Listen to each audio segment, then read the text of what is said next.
Tervetuloa taas uuden videon pariin, ja tässä videossa mä ajattelin käsitellä semmoista aihetta kuin CMD, eli tunnetaan myös command promptina, englanniksi nimeltään, tai sitten suomeksi komentokehotteella.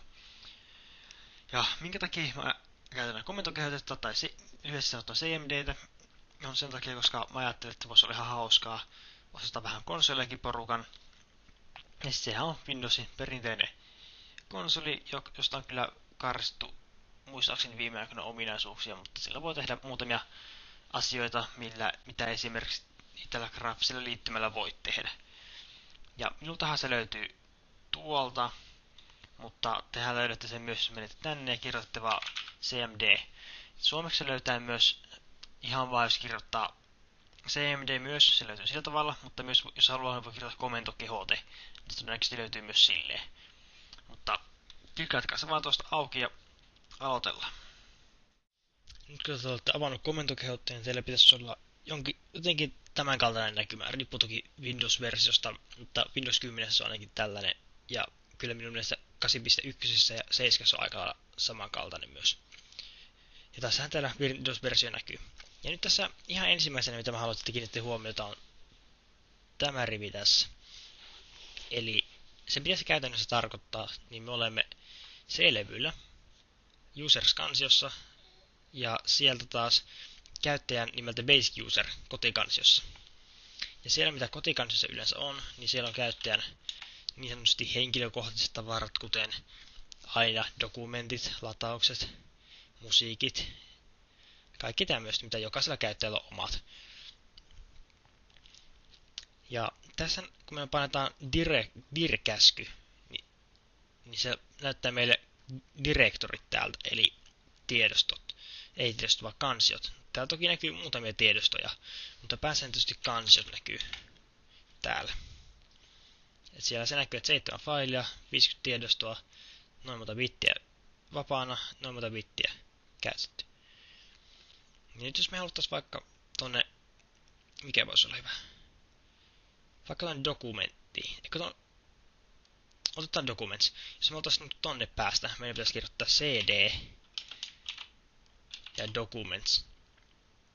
Sitten me voidaan kirjoittaa se joko kokonaan, mutta se on helpompaa, että kun te painatte ekan kirjaimen, sitten painatte d-tä, ei d-tä, vaan tabia, eli caps lockin ja ykkösen välissä olevaa nappia. Tai voisi sanoa, että caps lockin, ykkösen ja kuun välissä olevaa nappulaa, eli tabulaattoria. Se on yleensä suoraan caps lockin yläpuolella. Ja te painatte, kun olette kirjoittanut osan siitä, te painatte sitä, niin se laittaa teille automaattisesti loppuun. Sitten painatte enteriä ja olettekin Documents-kansiossa. Sitten kun laitetaan täällä uudestaan dir, niin täältä tulee lisätavaraa taas. Ja sitten jos me halutaan takaisinpäin, painetaan cd ja 2 pistettä, niin hypätään 1 ylöspäin. Ja jos me halutaan tietää, missä me ollaan, jos me tunnetaan, että me ollaan hukassa, niin painetaan cd, niin se kertoo, että me olemme tuon nimisessä paikassa. Toisaalta sehän näkyykin tässä koko ajan.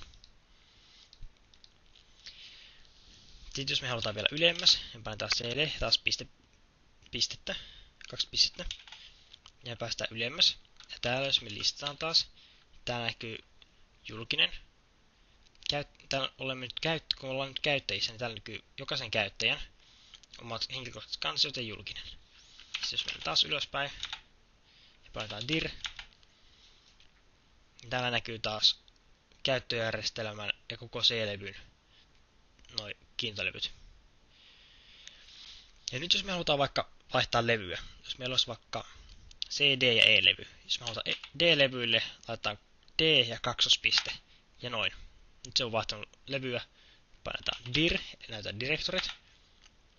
Se näyttää kaikki tiedostot ja kansiot tuossa. Samoin, jos meillä on joku toinen levy, vaikka E, niin painetaan Etä. Olemme E-levyllä. Sitten painetaan CDtä. Se kertoo, missä me taas ollaan. Nyt palataan takaisin C-levylle. Ja sitten jos mennään takaisin tonne meidän käyttäjän kansio, eli users, ja sitten hakamerkki, ja ei ota tuota vaan, otetaan basic, Saakohan se siitä? Se tosiaan Windows ei tunnu ymmärtämään sitä, jos mä haluan vaikka just esimerkiksi ton, että se ymmärtää kyllä, jos mä laitan users. Jos mä yritän sen jälkeen laittaa ennakoivasti, niin se ei tunnu aina ymmärtävän näköisesti. Ja tosta dir. Ja sitten voisi myös toinen kätevä komento, mikä voisi olla, niin tree. Se näyttää hakemistopuun ja rakenteen.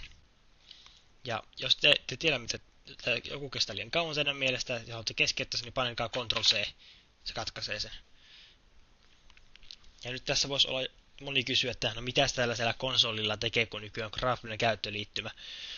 No itse asiassa suurin osa palvelimista nykyään menee konsolilla, koska se on minimaalinen graafinen liittymä ja se vie tietokoneelta mahdollisimman vähän tehoa. Niin serverit hyötyy sitä aika paljon. Mutta Windowsissakin ja Windows-servereissäkin siitä on hyötyä. CMD on kyllä Windowsissa, sitä on laitettu aika paljon alaspäin viime aikoina, joka on vähän itsestä sääli, mutta sillä on vielä hyödyllisiä tehtäviä, joitakin käteviä komentoja, mitä ei välttämättä normaalisti voisi tehdä.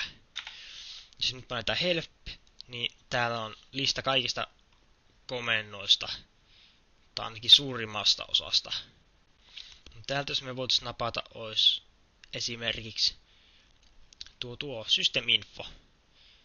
Se voisi olla, se kirjoittaa, tai siis näyttää tarkan tiedot tietokoneesta ja määrityksistä, tai shutdown, sammuttaa tietokoneen. Tuossa on taas se, että no mitäs hyötyä tuossa, kun meillä on ihan manuaalinen shutdown-nappula. No siihen muistaakseni pystyy laittaa ajankin.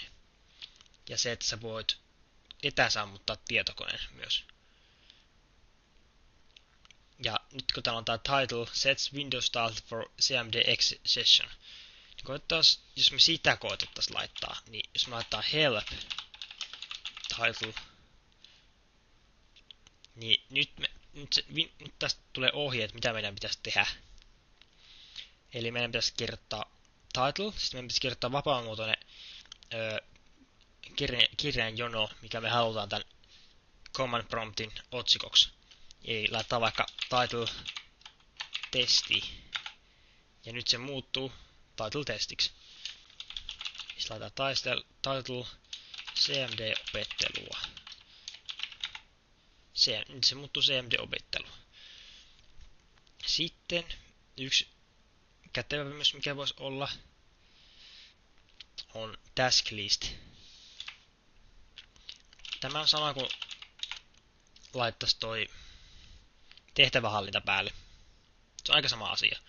Ja täältä me nähdään kaikki meidän tehtävät, mitkä suoritetaan täällä taustalla. Tai jotka näkyvät sinulle. Tuo on myös kätevä. Mutta ei nyt ruveta tuhoamaan noita tehtäviä tai mitään. Ja sitten me voidaan myös, jos me haluttaisiin, niin me voitaisiin myös tulostaa tekstiä, tehdä tiedostoja ja kaikkea tämmöistä, mutta siihen me palataan ensi videossa.